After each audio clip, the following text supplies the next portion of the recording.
We are taking time to Can't hear you, man. organize.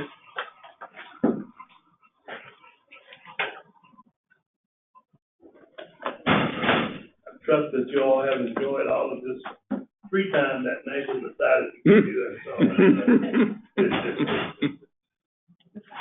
Just doing my part. okay.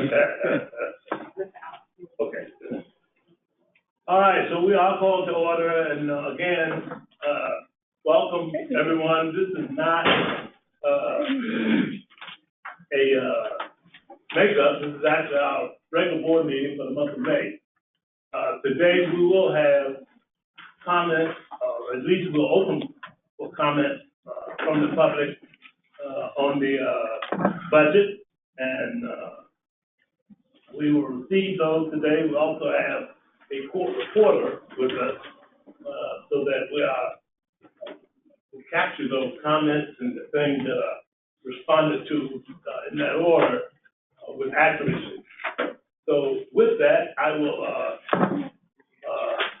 excuse me, ask for approval of the minutes from our last meeting, and we had two in April, the 11th and the 18th, I believe. And if I could get a motion. I make a motion. I read both that they are approved as submitted. It's been motioned. Do I have a second? Second.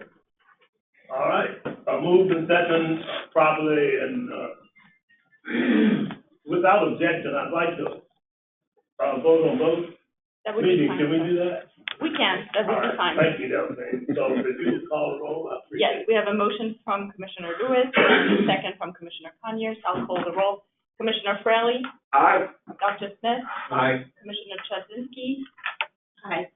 Commissioner Lewis? Aye. Commissioner Conyers? Aye. Commissioner Purrier? Aye. Commissioner Albert? Aye. Thank you. Good.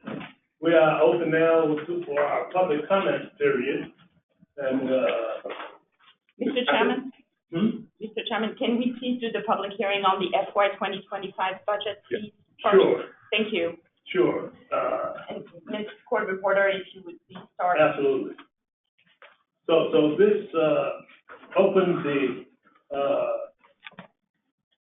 public comment period. This is our public hearing for the public comment period on our 2024 budget. Is that 2024 or 2025? 25. 25. 25 budget. And we have had the budget posted for nearly a month now. And so for that reason, we're going to take comments on the budget. Do we have any public comment? At this time, we have no in-person, and there is no one asking questions or in the chat at this time. So what do we have next? Summary of the budget? I'll check the home. Okay.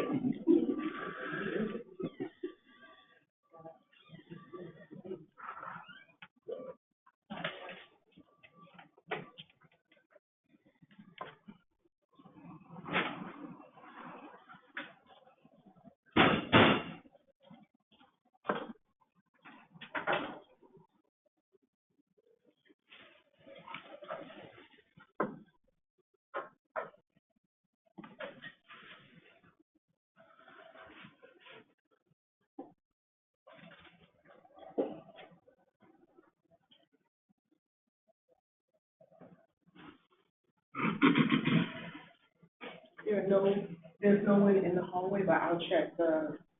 Online. On the phone? At this time, we have no public comment. There's no questions in the chat. All right, so with that being said, public comments in general can also be offered at this time if it's not specific to the budget, but we have none. No public comment. No public comment. All right. I'll move on to our executive director's comment.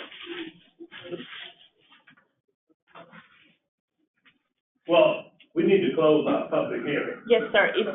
If we may, let the record reflect that we are closing the public hearing on the FY 2025 budget at 9:05 a.m. And that also releases our reporter. Yes, it does. So she's welcome to stay.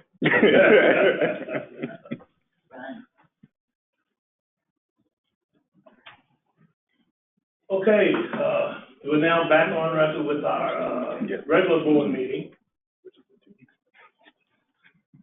And, executive director comment.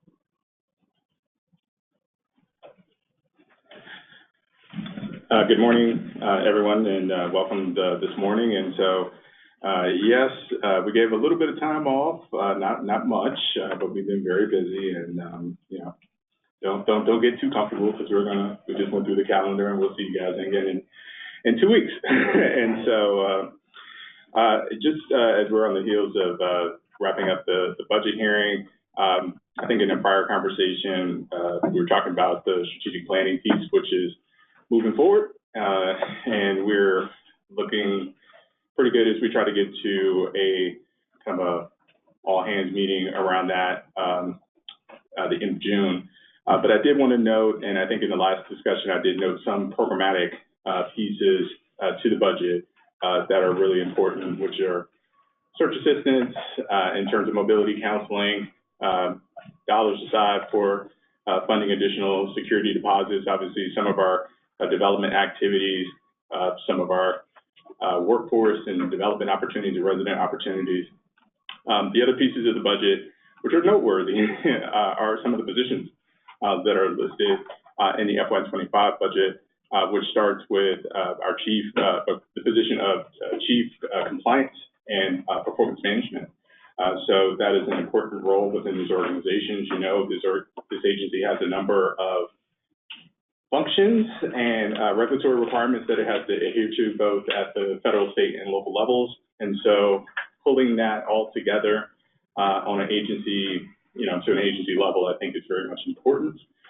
So that group will be responsible for that. So that will be things that are related to our annual plan, things that are related to our fair housing responsibilities, our Section 3 responsibilities, our Davis-Bacon responsibilities, and as well as the performance management piece, which is very much key because we're working our way to establishing a number of different goals within the agency in terms of our key performance indicators, as well as making our way down to, strategic goals, key performance indicators, as well as working our way to reestablishing our performance management goals from an employee standpoint.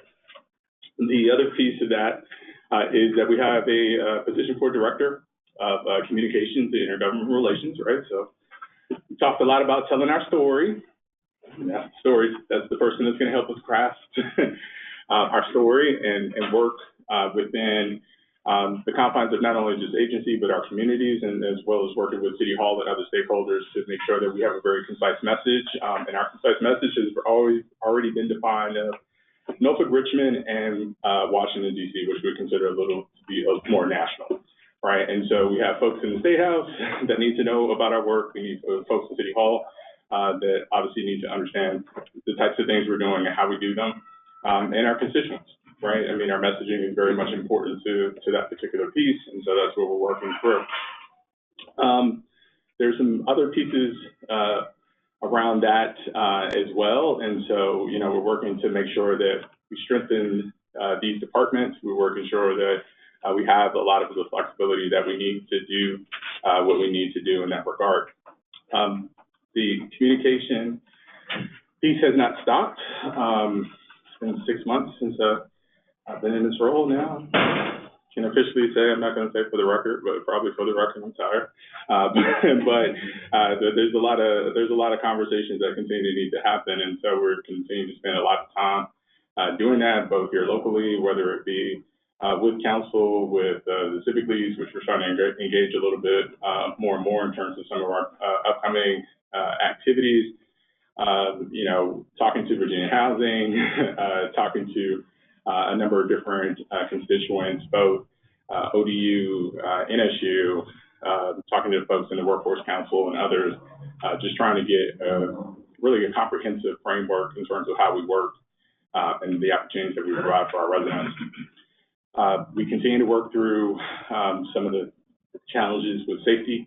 That is, you know, we've been talking about it a lot over the last, it doesn't seem like there's a week that goes by that we have not, but we've been talking about it a lot more given that, you know, school's going to be out in the next week or something for Norfolk. And so, you know, there's a lot of idle time. And so we're just trying to make sure that people are aware of the types of opportunities that we have, from summer camp to, you know, athletic programs, all that, right? And so that is something that we're focused on as well in terms of engaging our partners with the Boys and Girls Club, you know, with the Boys and Girls Club, and, you know, working to make sure that we have different types of programs available for folks. Lastly, I would say the important piece, this is not the end of the fiscal year, but it's the meeting before the end. But I think the one thing that people should know, whether you're in this room or watching or will be watching, is we've talked a lot about changing the conversation. And changing the conversation within the organization is very much important. And what that looks like is, it varies, but it's really kind of sticking to our base core, bringing the people in around those ideals and trying to make sure that we make the most impact we can, right? There's no winning with infighting. There's no winning with external fighting. There's no one wins. People lose at the end of the people that we serve will lose at the end of the day. And so some of it has been changing the conversation and things, asking questions of the things we've not necessarily asked before, right? Why is this program operating this way? Why have we not had different conversations around the budget? Why isn't that we can't engage people a little bit differently in terms of the opportunities? Have we ever thought about that? You know, what are the pluses, the minuses, the holdbacks? And just kind of challenging the system. I think you know, as I said, the FY25 budget is, to me, it's a reestablishment budget, right? It's turning us in a direction. It's not the direction at the end of the day, but it's a turn to that. And so changing the conversation, I think, is very much important. I don't care, and I know everybody comes into contact with a lot of different folks. We talk about that here. I know a lot of people come into contact. Listen, you sit in a very important role. We sit in a very important role. There are a lot of decisions that we make. We have to make the right decision that is not only good for the constituents, but the organization as a whole. And I know there's a lot of, these are my words, there's a lot of fly-by-night conversations happening with various folks and various things. And I've never heard, I tell people this all the time, I'm always a fan of affordable housing. You can give a generic affordable housing assumption, and everybody's going to like it until it's time to put pen to paper and figure this out. Life is like that as well. And so there's a lot of people who are saying a lot of things. And as what I said to folks in the beginning, we have to understand the difference between somebody providing and being a partner and somebody who's looking for a service. A lot of people who are looking for services, they just need to say that. If you want to be a partner, that's cool too. But there's a way that you engage in RHA in terms of a partnership. Be a true partner. Be somebody who is credentialed, who is qualified, who is resourced, and someone who is going to truly be a partner in public, not in private. And so those are the things that are really key. Those are the things that I'm really starting to see more and more. A lot of folks want to take advantage of our opportunities, but they don't want to support us publicly. That's a problem. I'm not going to do business with you if that's the way that you're going to do things. But I do want to make sure that I'm going to continue to extend a hand around that, but we got to curb behavior. And that's one of the ways we do that. So we're going to continue to do that. You know, my social battery is full, but it is it's ready for a whole fiscal year. And so in terms of 25, but we are doing a lot of things, and I'm excited about it. I know the staff is going to give you updates in regards to that, but I just wanted to kind of give you the vantage point for where I sit and be happy to answer any questions you have. All right. Any questions from, commission? Okay. So Yes. what- I'm sorry. Mm-hmm, very good. I like very much this conversation on partnership. Yes. Do you think it will explore that a little deeper in Yes. our strategic plan? Yes, that has been part of it, and we've already kind of started in that direction, and it's raised a lot of other kind of like, well, how can we partner with this group? And so it's continuing to kind of. I think it's worth by both of us kind of the same definition. Yes. You know, that support publicly actually. Absolutely. Means development. So, Exactly. yeah, so I'm looking forward to a further. Yes, and we're all for. I mean, this is a very diverse board, and I mean that in a really great way. And so let's leverage those relationships. If there are folks you think that we should talk to, I'm very much open to that. I don't have a problem with that. I think as we, I've always found over the last several years that people who we either thought about connecting with or even didn't, they've been struggling the same way, right? Trying to figure that out. I mean, our conversations with Old Dominion around education has been really great. And it just started out as, we got this, it's like, hey, we're now talking about not only training for our staff, but training for our residents. And that's big. And so I think it's those kind of partnerships at the end of the day that we're working to continuously explore, to reestablish. I think all of those things are key in terms of the work that we do. And so, yeah, we'll continue to. Julie's plate is not just a regular plate. It is the plate that you have at Thanksgiving, whether you want to put a turkey on it or some other thing. Right. And so, but he's not the only person. Everybody else has this responsibility within this organization as well. And so, we got to get everybody just on board around that. Commissioner, I know it wasn't a motion, but I would like to second what you said, particularly having it included in the strategic plan, Yes. having a definition of it, Mm-hmm. and then being able to broadcast it publicly. Yeah. I think that will address many of the issues that we have discussed in prior meetings. Mm-hmm. In addition to all things, I thought I also would like to apologize for coming late. I had one word to say, children. And but I couldn't agree more with what you said about that. Yep. Along those lines, I'm also looking forward to the strategic planning Yes. session. Yes. Are you satisfied where we are right now with Yes. the planning process and the engagement with our facilitator? I am. I think I think we have to think of it in terms of, it's not going to be the end all be all, but I think they've done a really good job, and I think everybody in here has done a really good job in terms of giving their feedback, their comments, has opened the door to other stakeholders participating. I think things that we hadn't asked before, and a lot of folks are like, oh, great. I didn't know, like, hey, you've been identified as a stakeholder. Not everybody is going to be able to get their comments into the initial piece, but I think we still continue to work at it in terms of, to make it final, to get to a final point and get those comments in. So everything doesn't have to be done in a good swoop, but I'm happy in the direction it's going. Do you know if CAG has been able to complete their interview? Full list of the interviews of the stakeholders? I can follow up. I know they've done a considerable amount. I know I believe the mayor's is already done, for sure. I think the rest of the council it's starting to happen. I don't think they've captured everyone. And I think they're working there, we're still working our way to try to get to other folks as well as part of the process. But I know that, we've reached out to city council, we've reached out to a number of different stakeholders, we've reached out to schools, we've reached out to a number of different folks, to get their feedback. And we'll continue to do so, by the way. That's what I said, it's not a end all be all. Right there, we can continue to do that. Thank you, sir. Welcome. Oh, I'm sorry. Yes. Mm-hmm. There was a dedication, was that a Biggstown, renamed after That is one correct. of the former That is. commissioners? Yes. Excellent. My schedule conflicted, so I couldn't make it. Yeah. But could you speak to how we are addressing recreation or things there for the children? Yes. What steps, action steps are we taking? Good question. Toward making sure that happens? Again, good question. There's a lot of stuff out there, and I'm gonna say stuff. Okay. And so, part of this is really around so one, to start, one piece of that is obviously, there's a saying in terms of give people their flowers while they're here. And so, we definitely, in terms of Ms. Arrington, departing from the board, I think definitely wanted to recognize the accomplishments that she did as a board member and as she represented, Digstown.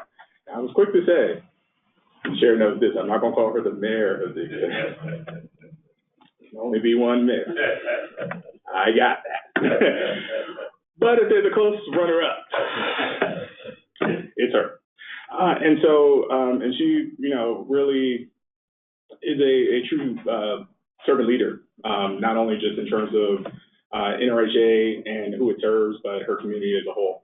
And so it made perfect sense in terms of when we were getting ready to reopen both the gymnasium and the learning center to name it after her. I think that was a kind of an easy piece to do. I want to commend Steve, Clayton Odom, the DCM staff, because they, hey, we need signage. Didn't know how the signage was really going to come out. Signage was beautiful. Very much timely, because we didn't give them a whole lot of time. And so they made that happen. Julius and his team, in terms of making sure that we continue to engage the community, got her out there. She was back out there both that Friday and that Saturday as well in terms of things. And so I think that's an important piece. Recreation, for sure, is a big piece of what we need to do. And so we've already begun to kind of talk about it. We have a meeting with Boys and Girls Club, I believe it's next week. And so to talk about a number of different things. One, I've heard a lot of, in terms of, sports, the importance of sports and activities for youth definitely resonates with me. And so making sure that we have those opportunities across the board. So we know Nighthawk basketball has started out at Diggs, and I think maybe another community as well. And so we want to make sure that we're engaging across the board, right? Football, basketball, cheerleading, educational programs, just everything that folks will need, not only just to help them physically and mentally, but keep you out of trouble, right? And so we're very much focused in terms of making sure that we have all of those things in place. We know we have a good, strong relationship with the Boys and Girls Club. We know that we're going to, figure out ways of connecting the Boys and Girls Club to other leagues, because there's other sports leagues and things are going on where I live, just right by the field right there. They've been practicing both. I saw small kids, and I've now seen adults. So now I'm wondering, what kind of league is going on here? But we need to figure out how to get started in that direction. And so, not started, we've already kind of started in that direction already, but expand those opportunities. And then how do we connect to other leagues? Because listen, you can do a couple of different things in life, right? And I think a lot of us understand that you could be a rival community criminally, or you could be a rival community in terms of sports and activities. And I think the sports and activities rivalries is where we want, and where we want that energy spent. So we're going to continue to work on that, and certainly we'll advise the board in terms of where we land. Thank you. May I just follow up very briefly? I know we don't have time to dig in or anything. We're going to need to give anything more than yes, no acknowledgement of this at all. Feels no obligation. I just wanted to throw out there. I've over the years done a lot of reading about child psychology and raising children, and your comment you made about having rivalries in one direction as opposed to a sports direction obviously resonates. But there's also the basis of that that's often formed on team building and being with your peers and working together. And one of the things that has resonated with me, not that I'm not an amazing athlete, but I just so happen to still have 4 years of eligibility at age 50. There you go. But one of the things that I did notice when I read is that athletics cannot necessarily be the only focus of that team building. And so when you say sports and other activities, are there other activities such as musical groups, drama groups, et cetera, for those who aren't potentially physically capable of participating in those levels? I just wanted to make sure that was also covered. Yeah, no, it's to offer a wide range of programs because I think it's those pieces and part of the conversation we've had lately is around reading and reading at various levels. But I think at the same time, yeah, I mean, musical programs, things that are going to expose people like hobbies and things of that nature, for sure. And I will say to you as well, I think I mentioned that Mike, I think we met the other day, but I was reading an article probably Tuesday, and it talked about youth violence, and it said it was a psychologist who said, it probably boils down to kind of two things, lack of empathy and conflict resolution. And I think when you think about that, that's true. People are doing, I mean, as adults, it will take us pretty far we'd have to be pushed pretty far to make certain decisions, out of just an awareness of that's not right or what the implications are for such actions. When you're talking about somebody who's 10, 11, 12, 13, 14, even up to 18, we've all made probably not the best decisions at that time, at those age ranges. That's okay. But those are the kind of things that we have to continuously work on to just provide those degree of opportunities. Yeah, like I said, don't want to get into it, but there is often, sometimes with athletics, if you can't make it, you get ostracized. Oh, yeah. Lead down the wrong path. No, I think there's a lot of things. Make sure that was something that was being focused on as well. Yeah, I think the biggest piece around it is the just making sure that individuals are engaged. And so, yeah, and I think that part is important. But I forgot to mention that Commissioner Lewis was at as well, was the chat and chew. So there's been a lot of chat and chew series with Norfolk Police Department and NRHA communities. And so that's been done over the last couple of months. And just 2 weeks ago, I guess, we were at Oakley. And so, yeah, I mean, it took a different kind of turn because we broke up into groups, knocked on doors, talked to residents, and you're asking people like, hey, what's going on? And, how can we help? There's a lot of hurt out there, right? I mean, I think there's a gentleman in a unit, and this is me being Nathan Sims, the human part versus me being Nathan Sims, the executive director for NRHA. That particular person said, well, I'm staying with my girlfriend. So we know you've been there. So that's one part is you're not on the lease. However, what he went on to say was that he had lost his son tragically last summer. And, in my group, and I think in most of everybody's group, we had an MPD officer as part of our group. And the officer asked, like, is there anything that we can do differently, anything we can help in terms of responsiveness or whatever? And I just immediately pivoted to, I can hear this man talk and describe, and he's trying to be as helpful, but I can hear this pain in this man's voice. And I asked him directly, I said, is there anything that we can do to help you? Right? And so I think those conversations and then, conversations in terms of, hey, kids are just, just hanging out. They don't have necessarily anything productive to do. It's not that we don't have programs and activities, but we have to figure out how to connect them to it. And I remember talking to another household, and she talked about how her daughter just graduated from college. Her daughter graduated from college as a member of, Delta Sigma Theta, and that the reason why she joined is because they came to the neighborhood, and and she was inspired from that. But she also told me one thing that was very much interesting as well. And we had to really get people comfortable around this. She said her son, who was a little bit younger, was interested in being a police officer. His friends teased him about being a police officer, and then he became very much discouraged. And I told her, which is true across a couple of different professions. Some of the issues that we experience is people's lack of connectivity to certain communities. The more that we can have individuals who are very much familiar with the going on in activities, just in such communities, it gives you a degree of relatability. Right?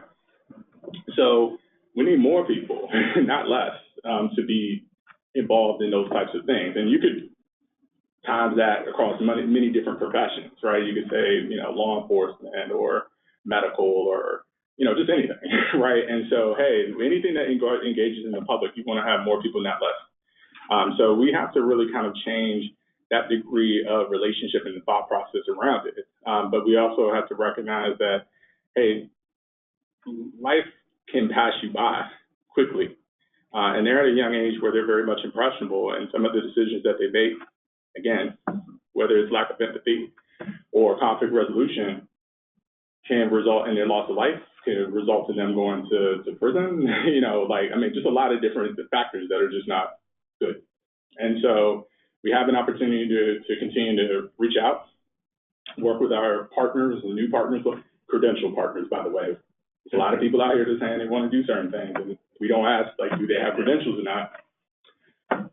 Dr. Smith, I don't give medical advice, because I go, but it's the same, right? And so we got to work on that. But this is the kind of stuff that it's a good opportunity. It's a healthy opportunity for us. And as I said before, part of 25 is us engaging on real estate, but it's also on the human front.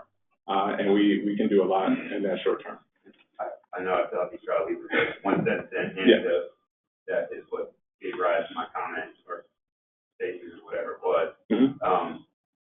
One of the things I read was an article that was written by a male ballerina who had graduated from Juilliard, grew up in the 70s at Bedside, and the reason that he ended up where he was that, and it was ages ago, I don't recall how, but it was direct involvement by whatever the ballet association was in town, knocked on his door a week before his gang initiation was supposed to occur.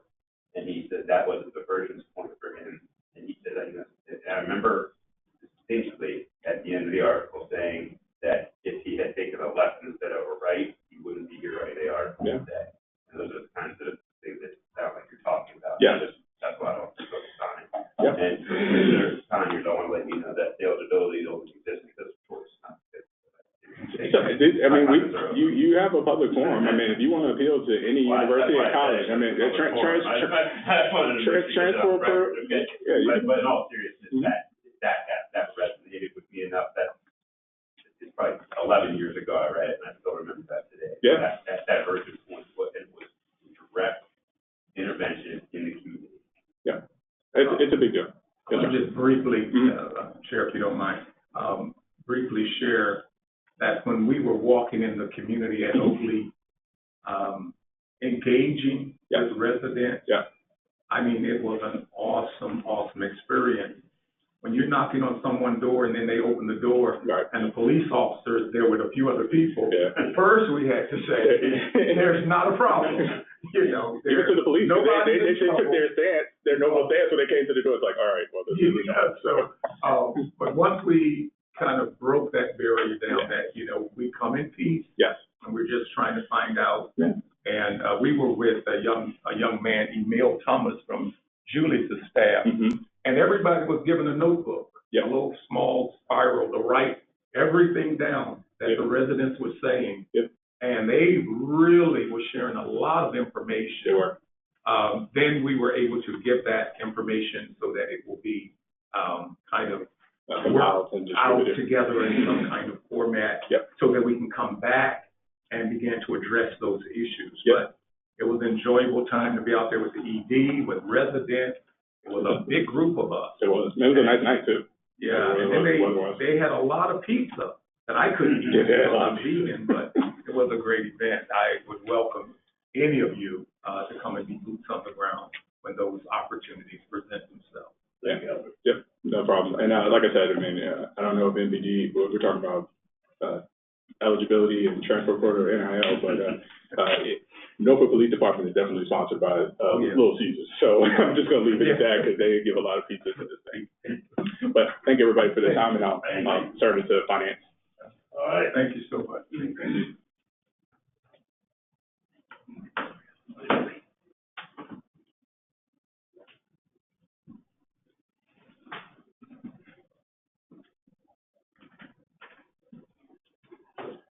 Good morning. Good morning. Good morning. I'm reporting out for the month of May, and to say the least, the month of May in finance was transitional. And so I've had the opportunity to complete our April financials, there were no major changes or material changes against the actuals and the budget, so that's a good thing. Also, we were comparing key areas such as salary, benefits, maintenance costs. All of those were in line with what the budget was speaking to. One good note that I'm proud of is that our audit that was submitted in March has already gone through the system review. Okay, it goes through that first, and now it's in the hands of for the staff review. So outside of that, we were good. Okay. Are there any questions? Thank you. Thank you. Thank you. Anybody reporting? Oh, okay.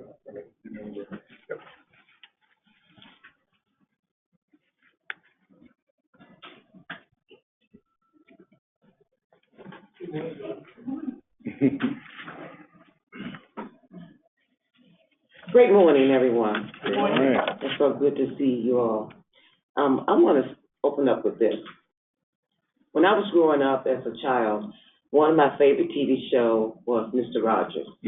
You all probably too young to remember that, right? Yeah. And so the thing with Mr. Rogers that always had me giddy was when he says, "It's a beautiful day in the neighborhood." So you know it. A beautiful day in the neighborhood. Would you be mine? Could you be mine?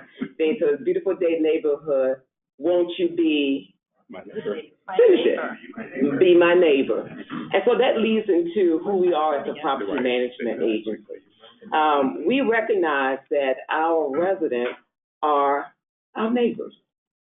And in being neighbors, one of the things that we have a responsibility to do as we grew up is that you extend a hand to your neighbor and you help them to become the best neighbors that they can be, right? And so that leads into a few of my updates that I have. One of the focus for us is to build a platform that creates quality service, quality housing, a self-sufficiency platform, and a place where our residents get to call home. And in doing so, we would work with our various departments to include our community engagement team, our occupancy team, and our maintenance team to meet these goals. One thing that was provided to you all some time ago was a survey, information that we put out a survey, and from this survey, we gathered this information that stated what our residents was looking for, what their desires are. And so their desires from that survey we found was that they wanted to have some increased opportunities for education and job training, which Mr. Jewish normally probably speak more on. But we'll be working very closely with the engagement team, the community engagement team, to provide those opportunities for our residents.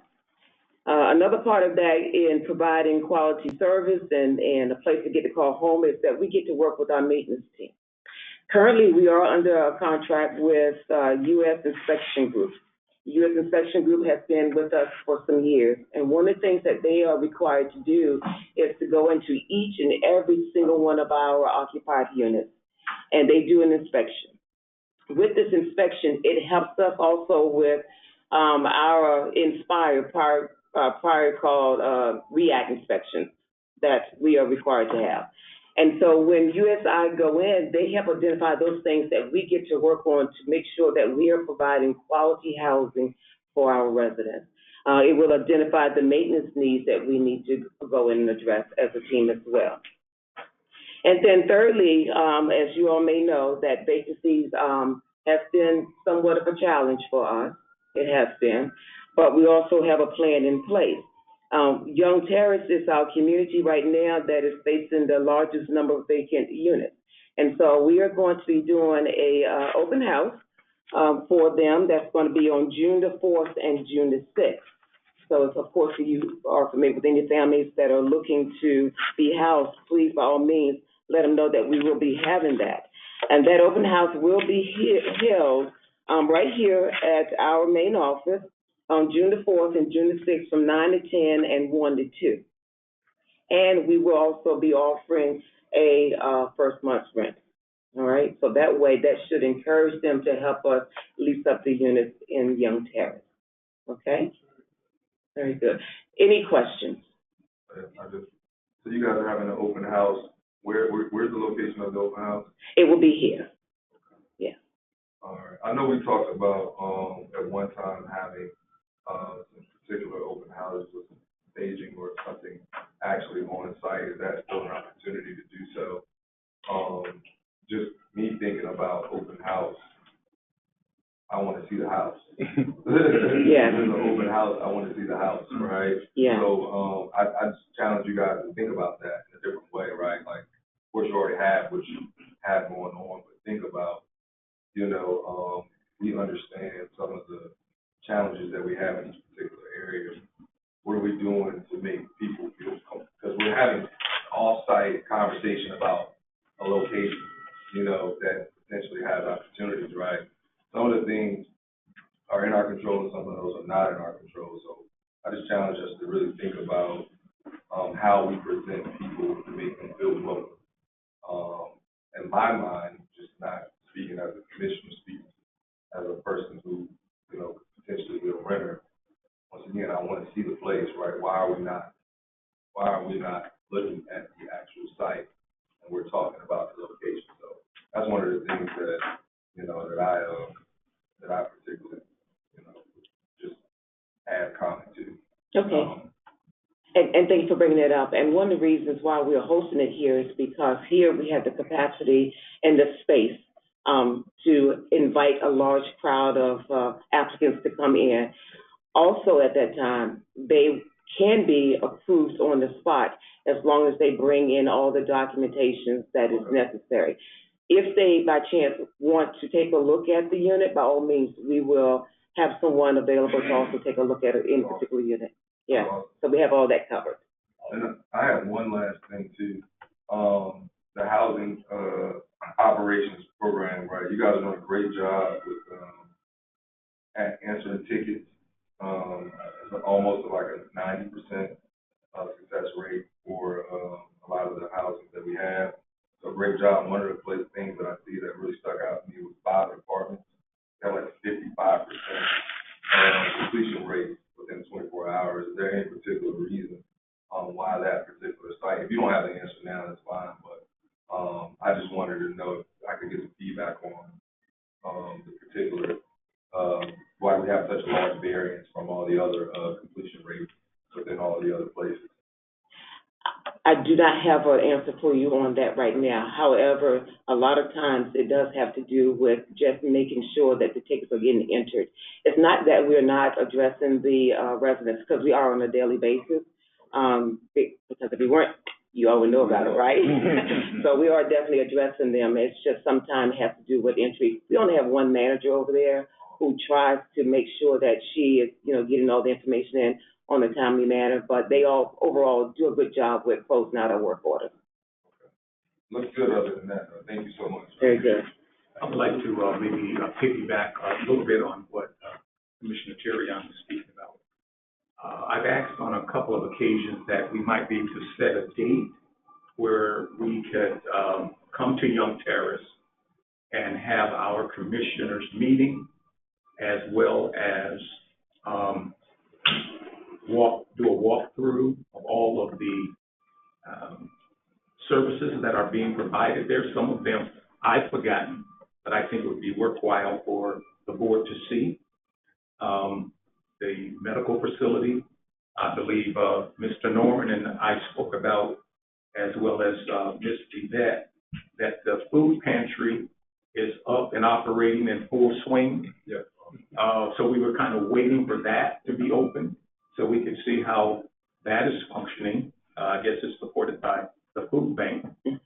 And just kind of do a tour. Maybe that day we can see a house when we do that walkthrough. Is that possible? So I think the tour part is possible. The meeting part we're still working through. Okay. Because when you brought this up, it actually came up too when we wanted to do something at DIG. We're up. We have to get the technology in place to be able to. So, but it is active in terms of what we're doing around that, so we should be able, I'll get a status update in terms of where we stand with that, and we should be able to facilitate that very soon. Right. And I mean, I'm not trying to speak for the whole board. We've met in the communities before, so I think we're okay with doing that. Are we okay, Commissioner? I would love to. Okay. I think about it. Y'all might say, Lewis is speaking, I don't want, I'm not. Thank you, Bob. You're welcome, thank you all. Thank you very much. Thank you, yeah. How many commissioners have been in the public housing community? Here in Norfolk? Yeah. And in somewhere other else? places in Norfolk, yeah. I know, any public housing community in this town. See, that's really good. That is, I would venture to say, that is exceptional, that this many commissioners. There was a plan when I first came on the board a little over a year ago, to try to create a framework for tours to be done. Yeah, we did. And That never happened. But well, I would it be very doesn't much have to go looking forward away. to doing that, right? Doesn't have to go away, so, but it's exceptional because, it helps to know what you're looking at. I have comments. As a follow-on, I would say, I would love to be able to do it again in the role I'm in now, because in the role that I had done it before, I was looking at the different glass. Sure. So, I would absolutely. All right, thanks. Good morning, Ms. Pamela. Good morning, Commissioners. Good morning. How are you today?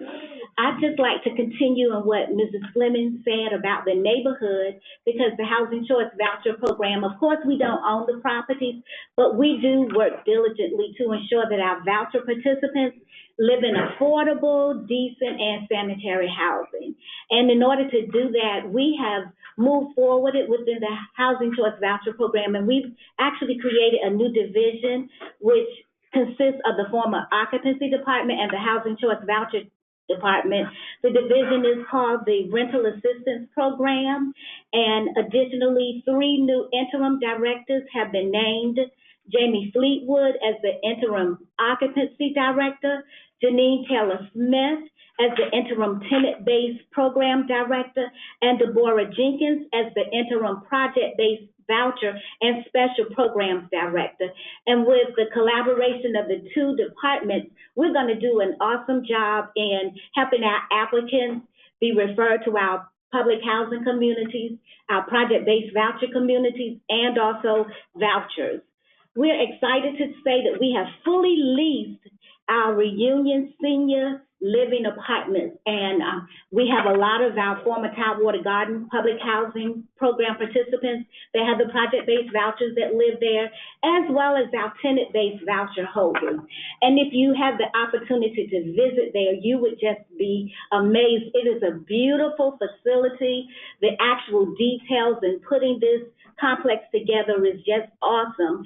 And we're also nearing the completion of the Origin Apartments as well. And again, our former Tidewater Garden residents, they have actually, they've been rehoused where they formerly lived, and they're excited about it. A beautiful facility, and that, of course, is with the efforts of our occupancy department as well as our inspectors and our Housing Choice Voucher program. Brenda already alluded to we're calling it a leasing event, and just want to say to Commissioner Conyers, we did have an open house last month, actually at Grandy Village. So we did have that opportunity, and we'll be doing it furthermore. But as Brenda said, we have everything in place. We're going to have our compliance department reviewing the files, and then the individuals bring everything in. They can actually be leased up within about 5 days or sooner. And as she stated that they want to see the facility, they will be able to. We're going to be able to be in here to do the criminal background check. We're going to be able to calculate their income. We're going to be able to just share with them information about their properties. So it's going to move fast. It will move very, very fast. Then they'll have that opportunity to go out to meet the community manager at Young Terrace and be able to move into the units. And we're hoping, we have a lot of vacancies out there, but within this facility, we'll be able to bring a lot of people here. We've given them those 2 time frames that they can come in. So we're hoping, we are being optimistic that we will be able to house several persons with this event that will take place on next week. we just want to say that a large number of port-ins continue to come here. We're working diligently to within our program. Our actual fiscal year will end June 30th, so we're gearing up for that, but we're also moving forward because, of course, we had the Inspire inspection, so we're doing training. We're planning a landlord event on Saturday, June 29th, where we're going to market for new landlords. We're going to really push hard to get new landlords. We're having it on a Saturday, hoping that those owners that work will be able to come. We're also going to provide educational resources so that the landlords will be able to have their properties ready for the Inspire inspections, which will start October the 1st. The Inspire inspections, which is a HUD requirement, differ greatly from the regular housing choice HQS inspections. We're also going to teach and explain to the landlords that Norfolk has been selected by HUD to implement the small area fair market rates. So that will take place in our event that we will have on June 29th. Any questions? That's awesome. Very good. Very good. I just want to say how amazed I am by what's happening in your department and those elevations to those directorships for your staff. Many of them, of course, I know, and I think they're going to do, as they have in the past, outstanding work for our residents and for the community. I would ask, since there are quite a few vacancies in Young Terrace, how have you all put out this open house? I know it's on the website. Are there other ways, mailings or what have you, to make sure that you kind of get the number that you're looking for to be housed? Actually, not mailings, because people don't do well with the mail. Social media. Social media, it's on Instagram, it's on Facebook, and for the individuals, the population that we're trying to reach, they go on social media. It's been shared, it's been shared, it's been shared, it's been shared. So I say to you, if you follow in our HA social media, you share it as well. Okay. How many shares and likes have you got? I'm not that far from that. How many shares and likes have you received? Well, I want to be honest with you. I don't know. But when I've looked on it before, most of the time when we do events as this matter, we get over 1,000 shares. Okay. But I don't want to tell you the incorrect number and for you to say, well, Pamela said this. So. Okay. Thank you, man. So one last thing. The last statement that you made about the fair market, the HUD approval for the fair market rate, how is that going to impact your ability to bring in, great job with the new landlords as well, so you guys have 13 new landlords. It's not an easy feat, but how is this new adjustment by the HUD, how are you going to be able to use that to be able to leverage towards recruiting and maintaining landlords? Well, the one awesome thing about it, it's really to benefit the program participants more. Okay. But we're hoping in particular areas, the landlords will see that we are using a higher voucher payment standard, and that will allow the families that may have previously not been able to move to those units because it's not affordable, because their tenant rent portion would exceed 40% of their income, that with the housing authority paying a higher amount for their assistance, that those families will be able to qualify for those units. And the owners will say, oh, wow, they're going to pay a little bit more, so I will lease to voucher program participants at this time. Awesome. Thank you. You're welcome. If I can just comment on pulling up Norfolk Housing Assistance on Instagram. Okay. You do have more followers than me. So there are 221 posts. What is that, 3, 2? And 101 followers. And I would say this is, at this point, an untapped opportunity. Yeah. Thank you, dear. You're welcome. Okay. Development, Steve?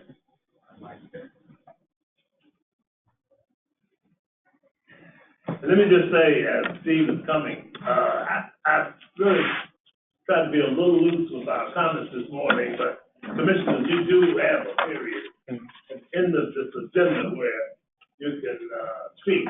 So, you know, I know there's some questions for our presenters, but, I do also want to be mindful of, how we manage our time together, so we're right.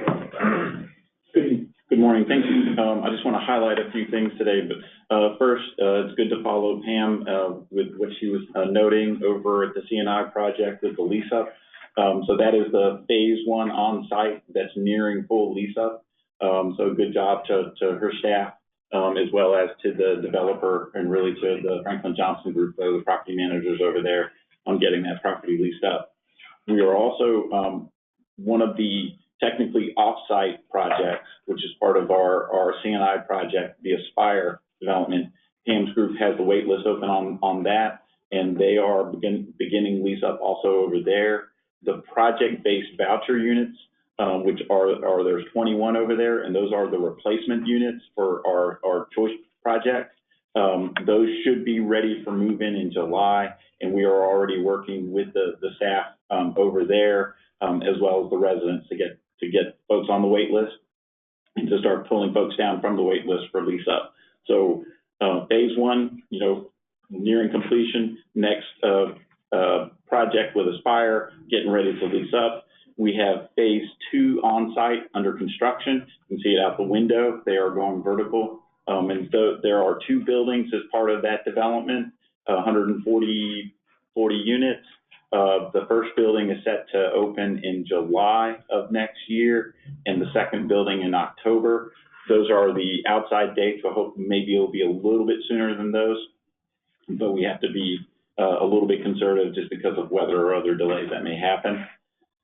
Phases 3 and 4, we had anticipated that we would be closing this summer and this fall.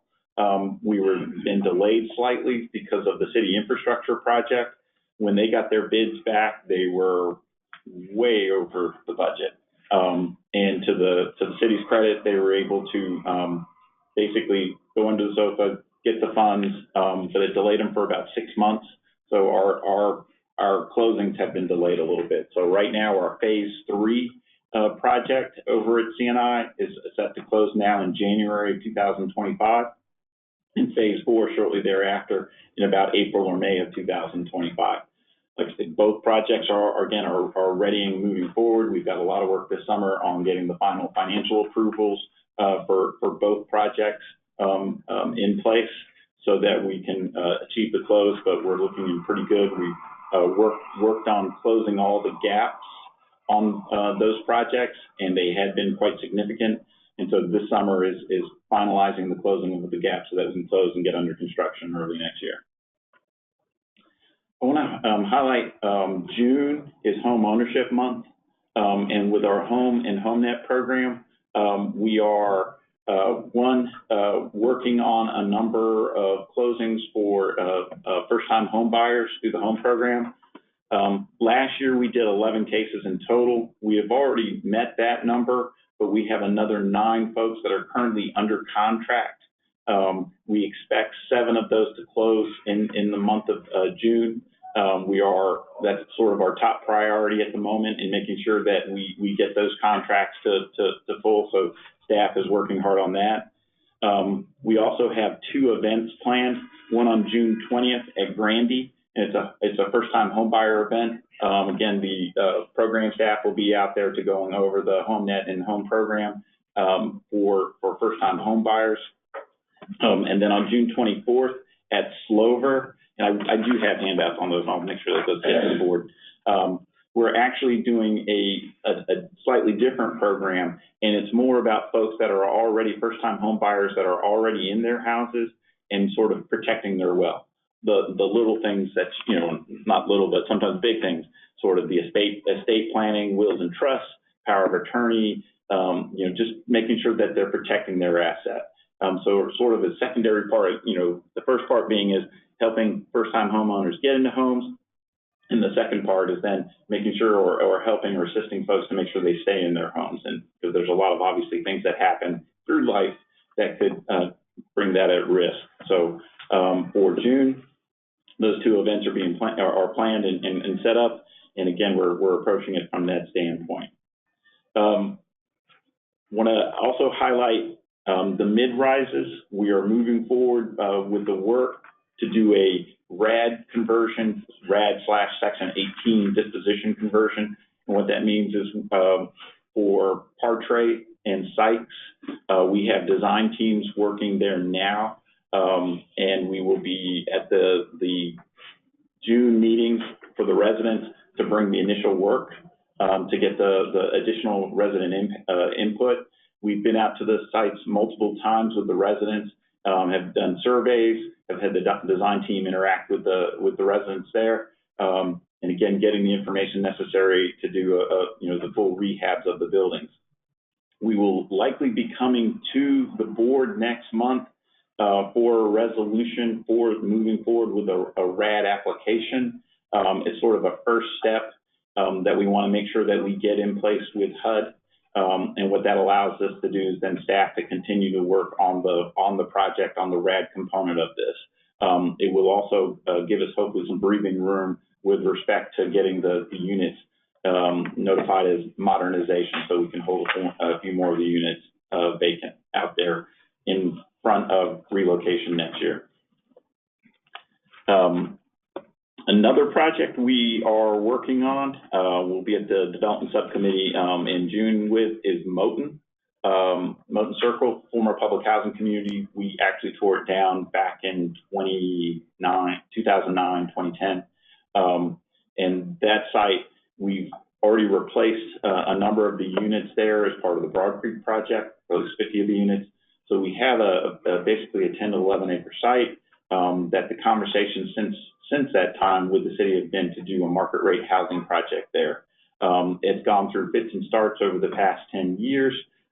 Infrastructure costs were sort of a big hold up there. We're now moving that project forward. We're working on a revised site plan, and we'll be looking to move forward with getting the infrastructure dollars, hopefully with the city in the budget this year, and then looking to do the infrastructure next year, and then ultimately getting the lots out for RFPs. So we'll be at the development committee this month to talk about the site plan and moving that project forward. The developer RFQ, it was set to close actually last Friday. We've actually extended that to June 13th. We had some feedback and some questions that we had out there that we felt that another 3 weeks would be actually good to keep it out on the street. We are already getting a significant number of responses in, and so we'll be gearing up our process on those reviews.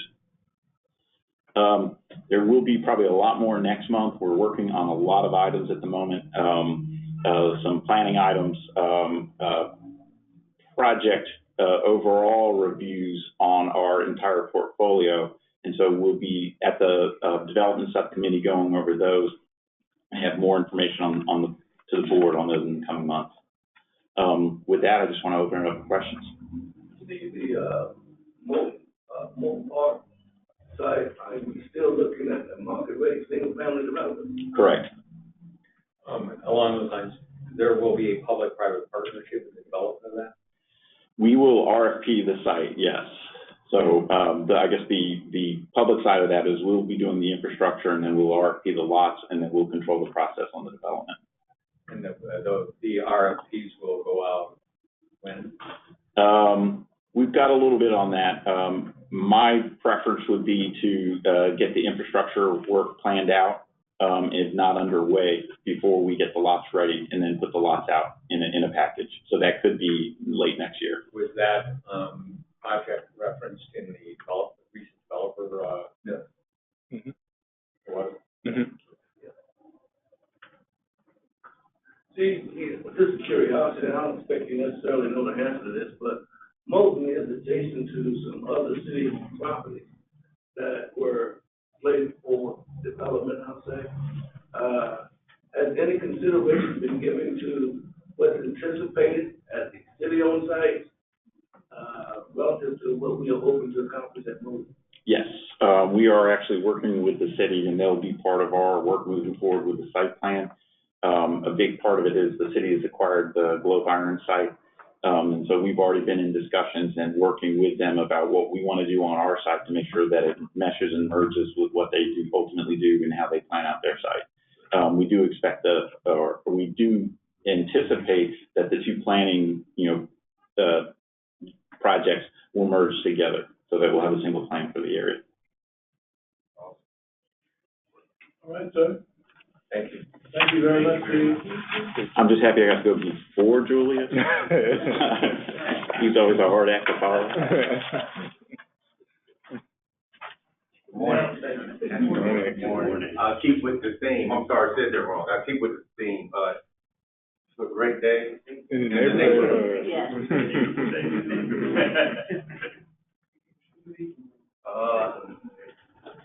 I'll start off by connecting a couple of dots. Our great executive director started off talking about service. Well, first, no, let me be Santa Claus.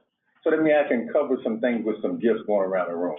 Our great executive director started off talking about Digstown and talking about partnerships and in collaboration or in honor of our past Commissioner Rose Arrington. We were more than, and we are more than happy that Digstown Recreation Center is now the Rose Marie Arrington Recreation Center.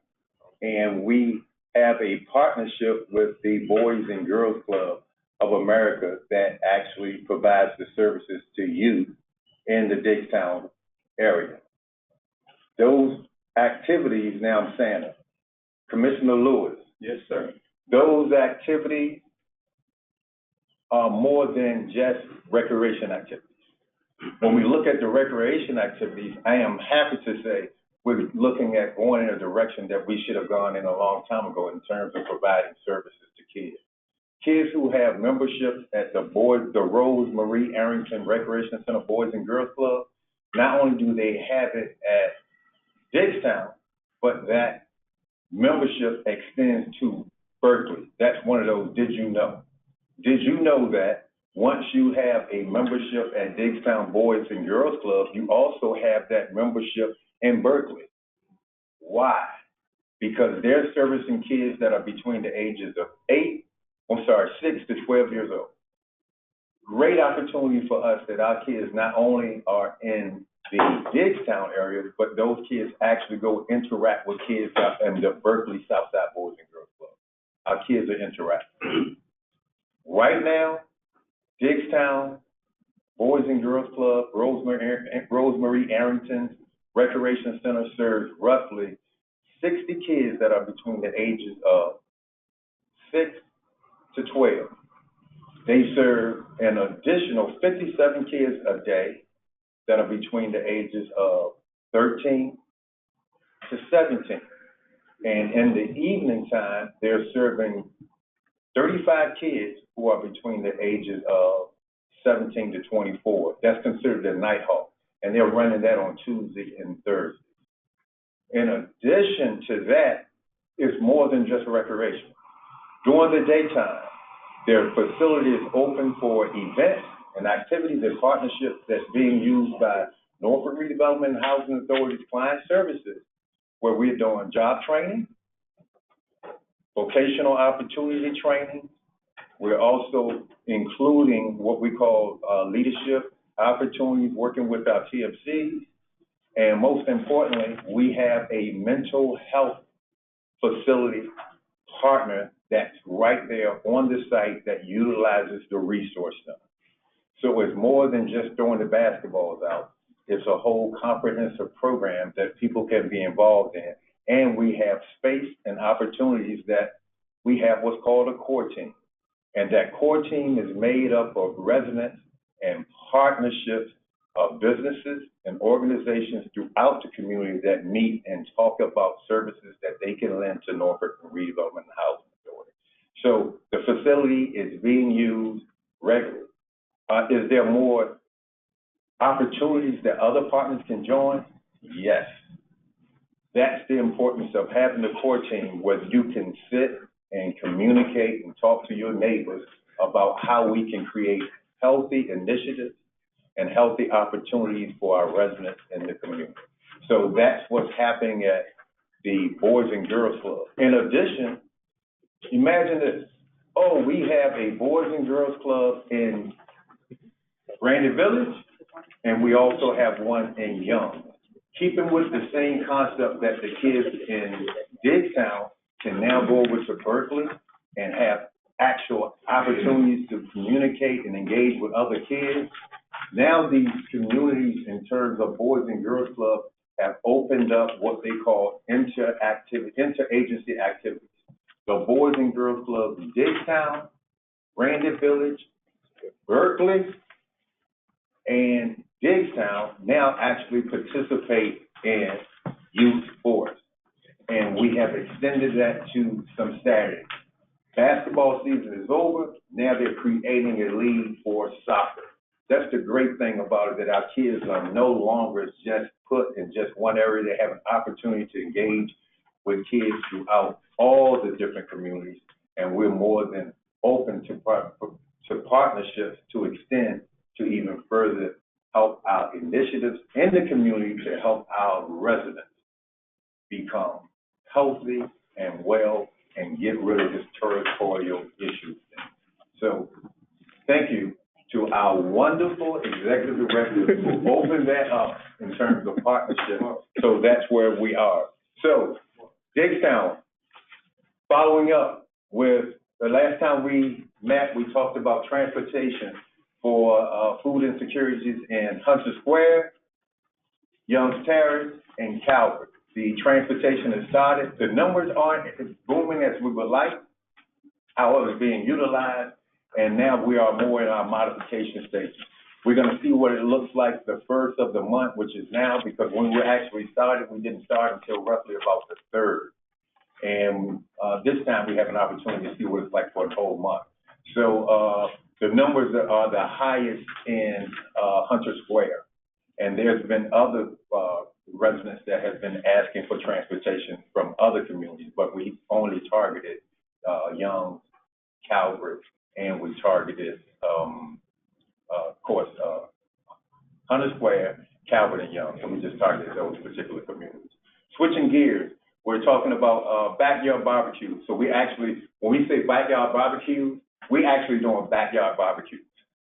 So our first one was in Young Terrace, right at the school. Our next one today is in Calvert Square. So we alternate each week from Calvert to Young, where we actually bringing a grill, and that grill will be in your backyard.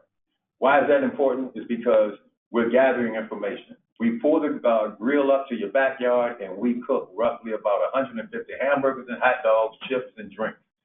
These backyard barbecues are actually held between the hours of 4 o'clock to around 6 o'clock. So parents don't have to provide dinner for their kids and for the families that day, because we actually have that set up. We have staff that, starting with backyard barbecues, we actually go to 50 to 70 doors within that backyard barbecue, and we just knock on your door and ask you, what do you need? Backyard barbecue.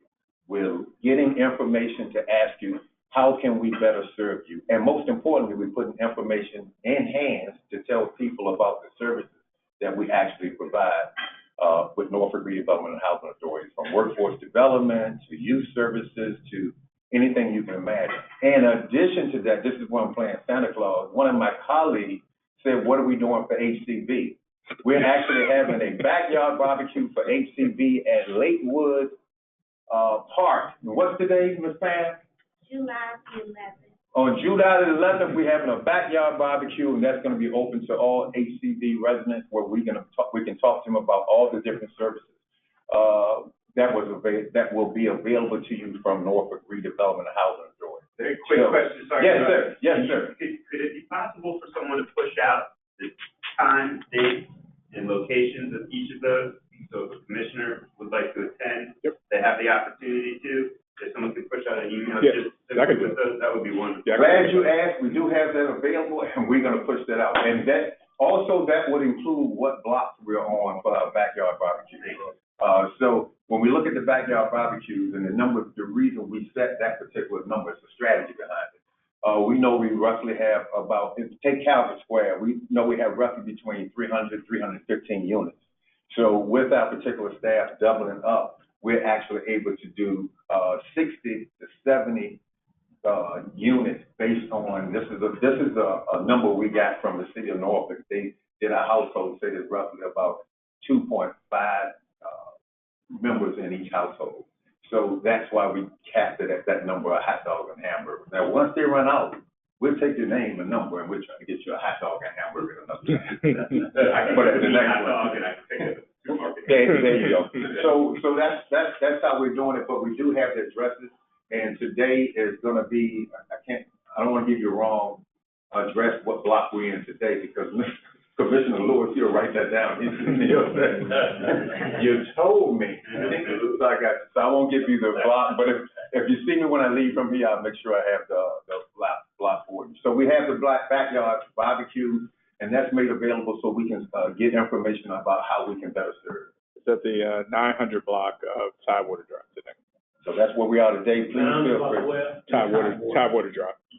All right. And keeping with that particular theme, on the June 19th, we do have a Juneteenth activity where we actually have black cowboys and horses. We have an opening parade, and that is another opportunity where folks can come out and engage with the community in terms of with just gathering information to let people know about all the resources that we have available in our community. All these resources that you can just actually engage in and just partake in. And I promised that I was going to be pretty quick today, and I am done, other than I wanted to mention something else, which was, the numbers again. Young Terrace Boys and Girls Club is averaging 45 to 50 kids a day in terms of what they're servicing. The reason I'm telling you that is because it's been 1 year since they've been in there. They're servicing 45 to 50 kids. On yesterday, just got an update on yesterday, they had 57 kids. Their summer hours, and we will have this available in a list, and it's going out to all our residents. And that's part of why we're actually having our backyard barbecues. Yesterday, they had 57 kids. Grandy Village, they had the lowest number right now. They're averaging 35 to 42 kids a day. And their hours will also be from 8 a.m. to 6 going into the summer program. Additional partnerships would include, when we talk about the training opportunities over in Digstown, we just had another opportunity where we partnered with Johnson Marine. Johnson Marine does training where you can actually get certifications, credentials, and licensing, and being an inspector. And that inspector can be roofing inspectors, ship marine repair inspectors, and also elevator inspectors. We had 3 graduates, and we had hosted a graduation last Wednesday at Grandy Village. We had 3 young ladies to go through that training that did 52 hours of training. Their resumes went out on a Sunday, and all 3 were hired by graduation time. So it's a great opportunity. So it's Johnson Marine, so we're partnering with them. And all, Wait, were roofers or elevator operators? These are all going into the marine. No. They're going into the maritime industry for ship inspectors. Okay. So they're going into the maritime piece. So they didn't choose the elevator piece. And in addition to that, the great thing about Johnson Marine, they're actually hiring folk as well. They receive a lot of contract work, and they just don't have the number of people available for a lot of the contract work that they actually receive. And so that's why this industry is great. And like I said, these were 3 young ladies who actually went through. So we're happy to announce that they had came on board. In addition, for the month of June, we also have a vocational training career fair with QED. QED also does maritime work. However, they are looking at providing training through the Norfolk Career Work for welding. And we're going to host that vocational opportunity at Digstown Boys and Girls Club. I just don't know the date of this time, but it's in the month of June. And yes, sir. Mr. Norman, who did you say paid for these trainings? Did you say Johnson Marine? paying for the training? No. For Johnson Marine, we actually paid for the training of the 3 young ladies. For Johnson Marine, those training was actually $4,500 per student for certification, credentials, and license in 3 particular areas. And we're happy to say that we got a bang for our dollar in terms of they were all hired. In addition, when we hosted the graduation for them, now our cost will be reduced to $2,500 for training for residents going through that particular training. Follow-up question back to Diggstown, very briefly. You mentioned that the children ages 7, 12, let's go back. 6 to 12? Yeah. The membership, is there a cost to this membership? Yes. Boys and Girls Club, and who pays that?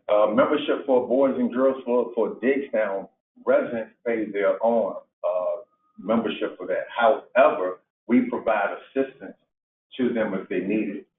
Membership at Grandy Village and in Young, that was granted as part of our support that we gave Grandy and Young Terrace, so they don't pay a membership. So all of these children either have memberships or they're being assisted with memberships? Yes. And they have dual. Yes. They're being bused over to Berkeley? Only the 6 to 12-year-olds. 6 to 12-year-olds? Yeah, only the 6 to 12-year-olds. The 13 to 17-year-olds actually participate right there in Diggstown, and the 18 to 24-years-olds are in Diggstown as well.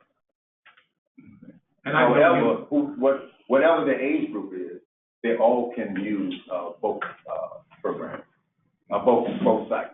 And those that are being bused, I'm certain they have parent consent forms. Oh, yeah, without question. Not only do they have parent consent forms, they actually give their parents a tour of the facility before they actually sign them up for the program. And that's going to be great for the summer. Because they offer before and after care in terms of parents who are working. Thank you very much. Thank you, Doc. Yes. Oh, very good.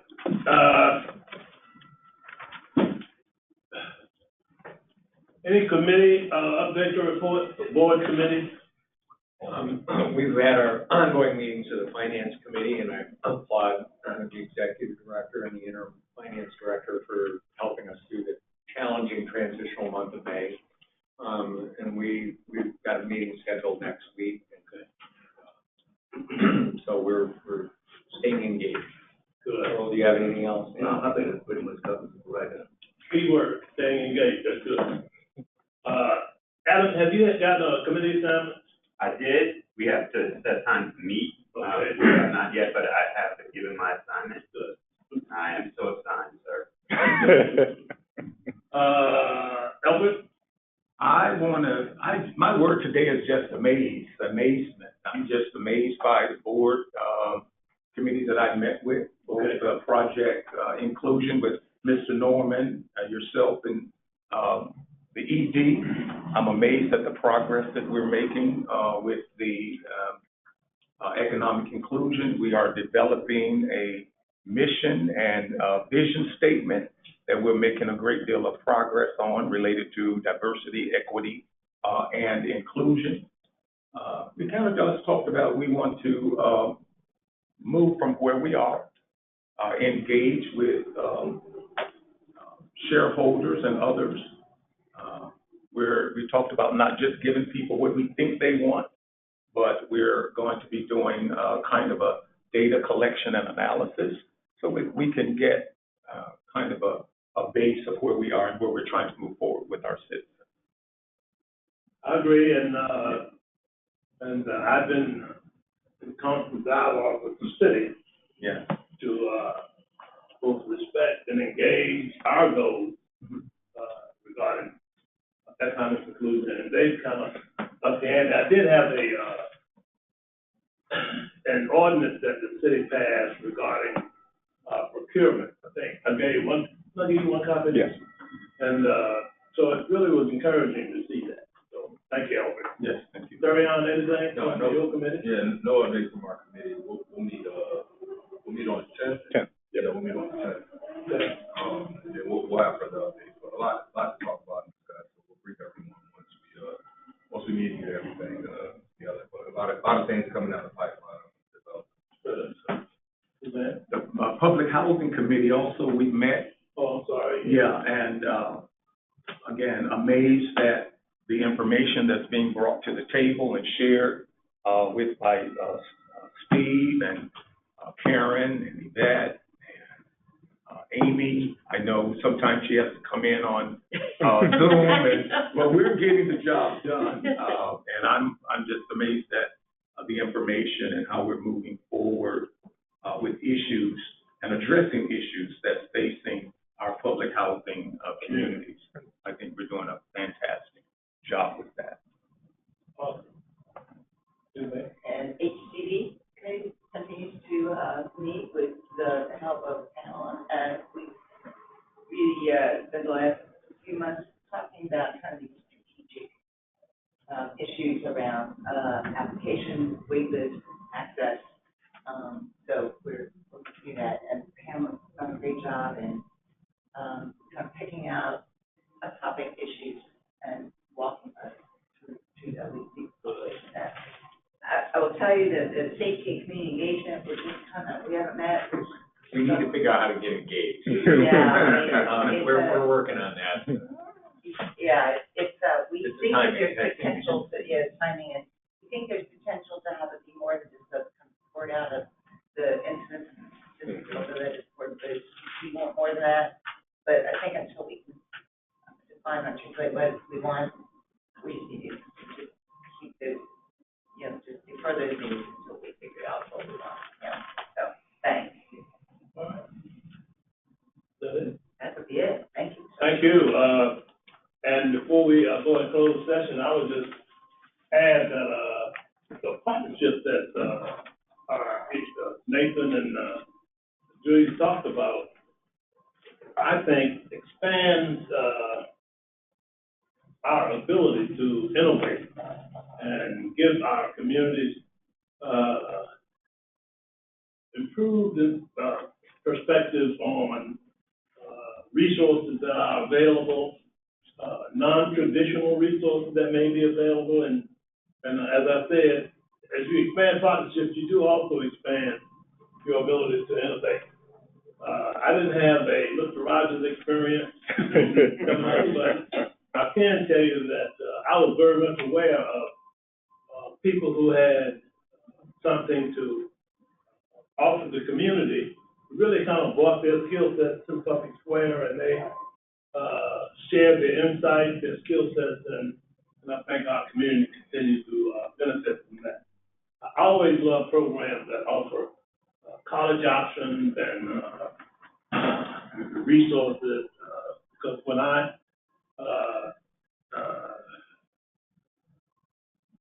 went to school, I didn't have the benefit of, I never knew how to go to college. Nobody told me. I didn't know what it took to go. And so when I left high school, I went to the Marine Corps. And that's where I learned about continuing my education to go to college and what resources were available. I kind of grew up in the Marine Corps, went in right out of high school. I was 18. And I learned a lot. I went to Vietnam, and I tell some of my friends, I led grown men in combat when I was 19 years old. And you grow up fast like that. And, you learn to make hard decisions about things. And when I came home, I tried to do what I see all of you doing now, which is bring your lived experiences to a place that improves the life where you are contributing. And I get so much from each one of you. Every time we have a personal interaction, and I have had personal interactions with everybody at this table except Adam. But I always gain so much from you, so thank you. You can take me to lunch anytime. But anyway, so I think at this point, if there's any other comments from commissioners, so that's where we are, and we're going to go into close. I do just have a question for Mr. Simmons. Where do we stand at the present time with respect to the development of the compliance, arm that you proposed? So we're, so as part of the FY25 budget in terms of the position itself and some positions under that, we've identified internal staff to kind of consolidate those functions under one group. So we've already kind of started to identify those staff, and the other components around that are just identifying the pieces that we need to address. So at a pretty high level, things that we need, right? Monitoring our grant performance, looking at some of our prior key performance indicators and seeing what we can do, whatever kind of technology we can put in place. The staff, current actively right now, is going through kind of laying out the Yardi implementation roadmap. So that group is going to play a role in that amongst some others. So we're already starting to kind of put the framework and the pieces together around it. And obviously, when the person is hired and assumes that role, obviously can kind of hit the ground running. And are you satisfied with the trajectory of looking for the finance director? Yes. We're moving in a pretty good direction on that. I think we are pretty quick to have some announcements, and so stay tuned. But we're moving. Thank you. Very quick, don't expect answers to this one question and one follow-up from past meeting. Just a question I was just going to ask you, no answer necessary right now.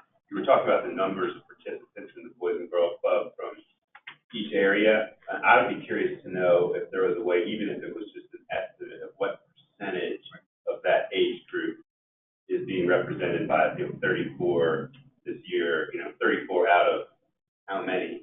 If there's any way that we can come up with a number like that, I would be curious if we could.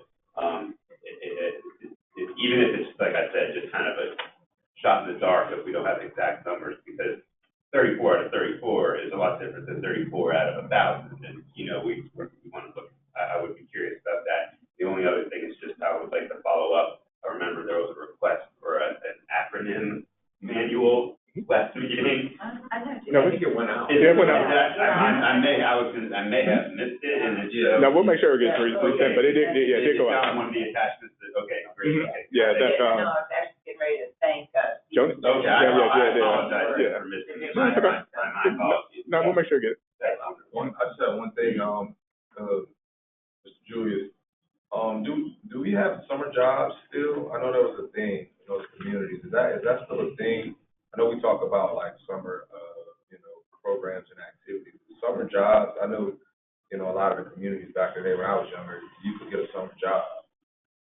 You lived in the community, so we kind of tied into different organizations and things of that nature. Is that still a thing? Is that something that we could kind of look into? I know it's a process and it's kind of later, but is that something that we could look into for next year potentially, or try to kind of put a committee together to kind of do something? We currently do that now. When you talk about summer employment for kids, it's critical, vital. When we look at the city of Norfolk, they have what's called a NAIL program, Norfolk Emerging Leaders. Yeah. And with that particular program, the kids have to be at least age 16. And they do their sign up for that program, comes out in December, and it runs until roughly around the middle of January. We signed up over 120, close to 150 kids. We had our workforce development, youth workforce development and youth service folks in Booker T. Washington, Northview. We were in 4 schools. The only school that we were not in was in Granby High School. And the reason we did that is because we put our information out about scholarships at the same time. Once the kids sign up for Norfolk Emerging Leaders, however, we don't get any further information going further, because what happens is the contact is made from their email account. The problem that exists for us is around spring break time, we get a lot of calls from kids that they have not heard back about their summer employment. And it could be for a lot of different reasons, but one of the main reasons is because kids just don't check their email. Yeah. The next reason why we don't have as large a number than just the 120 to 150 kids signing up is because traditionally kids are thinking that they have until spring break But in spring break, they've already done onboarding and things like that. So some of the barriers that probably would exist for a lot of the kids that we actually work with would be, one, is that you can't participate until age 16. So when we have 13 to 15-year-old kids who are ready to work, we try to supplement it through what we call work experience program, where kids can get a stipend. We just don't have the funding to give as many kids an opportunity to get those particular stipends. So there's a lot of work that needs to be done. Our youth service manager, Tashana, she actually sits on the committee with them, with the city of Norfolk, with the NAIL program, in terms of recruiting these kids. So we're putting out a lot of efforts in doing it. We just don't get as many kids to continue to follow up with their engagement.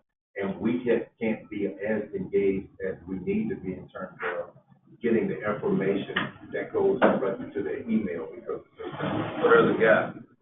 the gap would be, I would say, once they're signed up, if we could possibly, if there could be a release that those kids would allow that release through their parents, that we would get notification when they're receiving the notification that it's time for them to do their next step. Because once we sign the kids up, everything goes directly to their email. And if we don't get the release to say, hey, Joy, you got an email, you need to follow up about the next process of summer employment. So that's the gap between our ability to get information once they're actually signed up for the program. If they're receiving the email, we need permission from them, or actually from their parents, that we can also receive that email. And that way, reason at least we could do some follow-up. Quick question, just food for thought, no response required, because I know we're taking time. Kids under the age of 16 can work in Virginia, you need a work permit. Is there any thought put into having us help them obtain work? I mean, I started working when I was 13 with a work permit, and I think that if I had waited until I was 16, I would have been too lazy. But instead, I was 13, and I never stopped working after I was 13. And that might be, it's also critical age, too, as opposed to being out on the street instead of working. Is there something that we could do? It's something just to brainstorm that we could do to facilitate getting work permits for children that age. That's the easy part. I mean, that's just as simple as taking a kid. We do that all the time for kids who are under the age of 16, to just take them to Norfolk Public Schools and they can sign off and get their work permit. Right. The difference is that Norfolk Emerging Leaders, just don't hire kids that are under the age of 16. So we would have to take an alternate route. There you go. So they have to take an alternate route. And some of those alternate routes for us has been through partnerships, finding folks who are willing to hire somebody under the age of 16. And like I said, that's the easier part. I mean, when you're talking about getting a kid a work permit, it's as easy as a parent taking a kid. Yeah, no, I was pretty dumb when I was 13. And I did, so I understand that. I would just, again, throw it out there, and someone could reach out to me. If there's anyone on staff that would be willing to look into it, I would be happy to work side by side with them to help facilitate looking down different routes on that, because again, I believe that age is a critical age where decisions are made in terms of left to right, as I said before, decisions are made. So I'm willing to help as much as possible, as much as I can, with anyone on staff that would be willing to work to see if we can figure out an alternate route on that. And I will actually make sure that we communicate. We do have a program we call Count, and that's specifically targeting those 15-year-old kids. Companies understanding the needs of tomorrow. They're actually partnering, trying to find partners to actually work with these kids. And they may not get what we would call a regular paid hourly wage, but they would receive a stipend. There's a difference. I'm sorry, there's a difference between being a kid at the Boys and Girls Club and being a counselor at the Boys and Girls Club, and stuff like that. That's what I could see working. Right. Mr. Conner, you had something? Yeah, I just want to get a follow up on that gap. Like talking to Sam, like we partner with Julius, I definitely want to know, how we can kind of help with that gap on the communication between, these kids that actually sign up versus the kids that actually get executed, and how we can help, remedy the issue concerns. Yeah, I mean, I already took some notes down, and I think based on just this conversation, there's a couple of different pieces. I mean, the barrier piece, I mean, for sure, for people who are already at age, if we want to go, and I think about this the same way. I think, you know, DC is synonymous with like DC Summer Works program, and so you can start working within the program, I think, at the age of 14. So that's when I had my first summer job. So I think it's probably a broader conversation. I mean, maybe the initial piece may be, hey, how do we remove these barriers? But maybe to the city, saying, is there a way to say for next summer, can we have it and have it at the age of 13 or 14, and then start working now, frankly, to identify what those potential opportunities could be for somebody who's younger than the age of 16 in terms of opportunities and partnerships. And if we can put a committee together for that, I'd sign up for that. Okay. Yeah. All right, people, we do have a closed session. I have a question. Go ahead, Earl. Thank you. Mm-hmm. Mr. E.B., Yes, sir. one of the reports about occupancy and percentage of occupancy, Mm-hmm. curiosity as to why we have such a high vacancy rate at Young Turk relative to the other communities. So I talked about this a little bit before. I think a lot of it is perception. And some of it, perception becomes reality in terms of things that happen, not necessarily in the community. Some things have happened in the community, but around the community. So you talked about, social media. So I could tell you firsthand, I look at a lot of social media posts about different things. But at the same time, as Pam indicated, there is a social media post. There's a lot of reposting of the opportunity. But there's also a post to a response to that in a post that just says like, yeah, but you have to train people how to deal with like some of the stress and the crime elements and stuff like that. So there's that. So it's all these compelling kind of factors at the end of the day that kind of go into it. And we talked to HUD about this too. It's like, hey, we're trying in terms of exhausting the waiting list, but it's up to the individuals that are on that list to want to do that. And even when you kind of open it broadly, it's still, hey, there's a lot of positives, and then there's that negative perception you have to kind of get over. And when you're talking about housing and where you want to live, obviously safety is part of that decision making. And so I think that proves to be part of the challenge. So a lot of potential occupants of those units are dissuaded because of the negative feedback they get about the community. I think a lot of it, for sure. It is our largest community. It has a rough, type of reputation at times. It houses a lot of families, obviously, and it's not to say that everything is 100% great. We know we have various types of challenges, but a lot of people are kind of happy with that, with their living situation.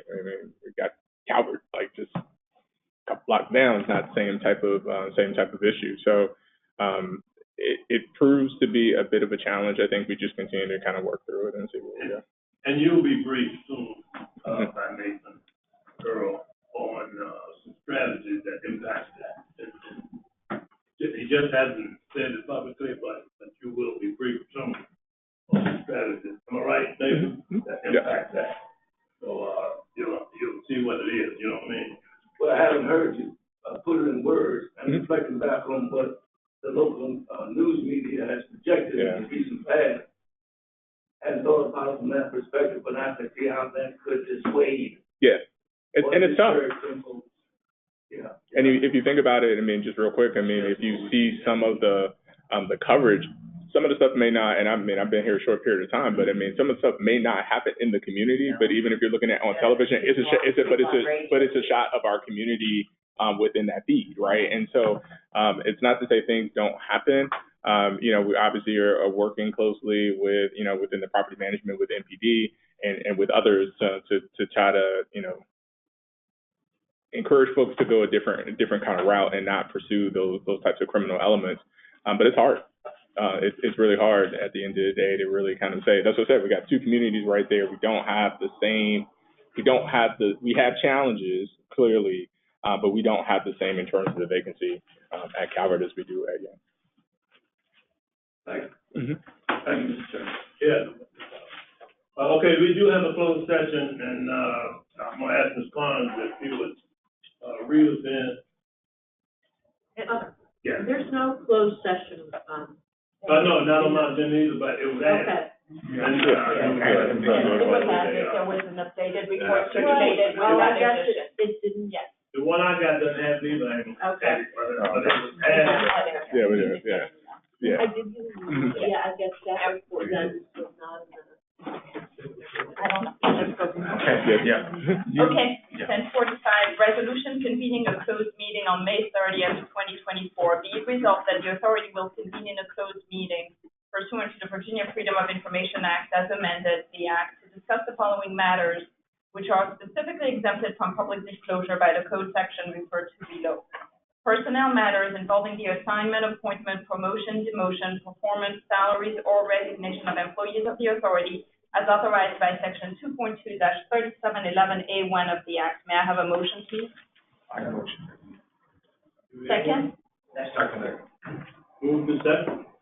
Mr. Lewis? Aye. Mr. Conyers? Aye. Mr. Fraley? Aye. Dr. Smith? Aye. Ms. Jasinski? Mr. Casagrande? Aye. Ms. Courier? Mr. Albert? Aye. We're in closed session. We're going to take a 5-minute break. Please do not discuss NRG matters during the break. Thank you.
Thank you. Resolution certifying a closed meeting on May 30th, 2024. Whereas the authority has convened a closed meeting on this date pursuant to an affirmative recorded vote and in accordance with the provisions of the Virginia Freedom of Information Act. And whereas Section 2.2-3712D of the 1950 Code of Virginia as amended requires a certification by this authority that such closed meeting was conducted in conformity with Virginia law. Now therefore, upon motion duly made and seconded, be it resolved that the authority hereby certifies that to the best of each commissioner's knowledge, number one, only public business matters lawfully exempted from open meeting requirements by Virginia law were heard, discussed, or considered in the closed meeting, and number two, only such public business matters as were identified in the motion convening the closed session were heard, discussed, or considered by the authority. May I have a motion, please? So moved. A second, please? Seconded. Mr. Lewis. Aye. Mr. Conyers. Aye. Mr. Fraley.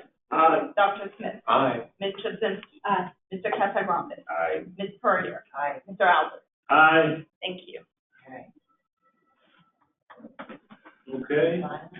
Now, can I ask my quick question? Yes, sir. Quick question. It's been asked a couple of times. We said once all the committees got together